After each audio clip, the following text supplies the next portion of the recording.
बताते हैं एक विधि। हम अपनी विधि बता रहे हैं, इसमें आप अपने आचार्य अपने गुरुओं से पूछ सकते हो, वो जैसा कहें वैसा करो। हमसे पूछ रहे हो तो हम अपनी विधि बताते हैं। हम जब माला करते हैं तो कैसे करते हैं? मौन हो जाते हैं स्नान के बाद। मौन हो जाने के बाद मन में हमारी गुरु परंपरा का द्वय मंत्र है, वो चलता रहता है और उतनी देर फिर ठाकुर जी का चिंतन बना रहेगा। गिरधर लाल जी की भुजा का, चरणों का, मुखमंडल का, नेत्रों का, कान का, उदर का, सब ये चिंतन आते रहेंगे बार बार चित्त में।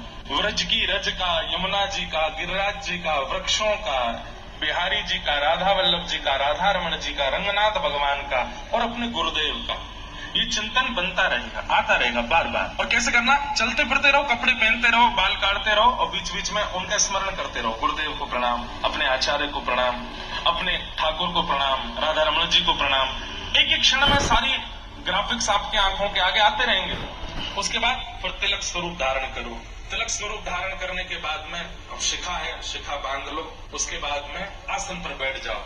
आसन पर बैठ करके बढ़िया इत्र हाथ में लगाओ। इत्र को पूरी माला पर लगाओ। माला की इत्र प्रसादी करके अपने अंग पर लगा लो, खूब सुंदर बढ़िया वाला इत्र। और उसके बाद नेत्र बंद करके नेत्र के भीतर एक सुंदर विचार बनाओ। यमुना जी बहती हुई आ रही है, सुंदर यमुना जी का तट है, वहां एक दिव्य सेज विराजमान है और उस सेज पर मैंने प्रार्थना की है तो यहाँ से किशोरी जी आकर के विराज गए हैं, यहाँ से श्याम सुंदर आके विराज गए और उन दोनों के चरणों को अपनी गोद में लेके मेरे सदगुरु बैठे, मेरे गुरुदेव, और गुरु के चरणों, गुरु की गोद में अपने प्रिया प्रियतम के चरण विराज रहे हैं और गुरुदेव धीरे धीरे चरण दबा रहे हैं। मैं सामने दृष्टा बन करके दर्शन कर रहा हूँ और बस ये चिंतन प्रारंभ करते ही माला लगाओ, जप करना प्रारंभ करो। उस छवि को निहारते रहो, जप करते रहो।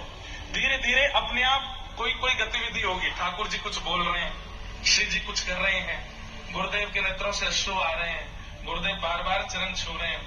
करते करते करते करते अब ऐसी स्थिति में जब आप माला करोगे, 1 2 4 5 8 माला कब हो जाएंगी पता ही नहीं चलेगा, चलता ही रहेगा, चलता ही रहेगा और मन होगा और करूं। धीरे धीरे धीरे 6 महीना, हफ्ता, 6 महीना, साल, 1.5 साल, 2 साल जब व्यतीत हो जाएगा तो फिर क्या अनुभव हुआ करेगा कि अब गुरुदेव बैठे हैं किशोरी जी के और हर बार वस्त्र अलग पहन के आए हैं, हर बार मौसम अलग है, हर बार यमुना जी का स्थान अलग है, हर बार वो निकुंज अलग है। कभी गिरिराज जी के पास है, कभी यमुना जी के पास है, कभी किसी घाट पर है, कभी किसी घाट पर है, कभी रात्रि है, कभी सांझ है, कभी सवेरा है।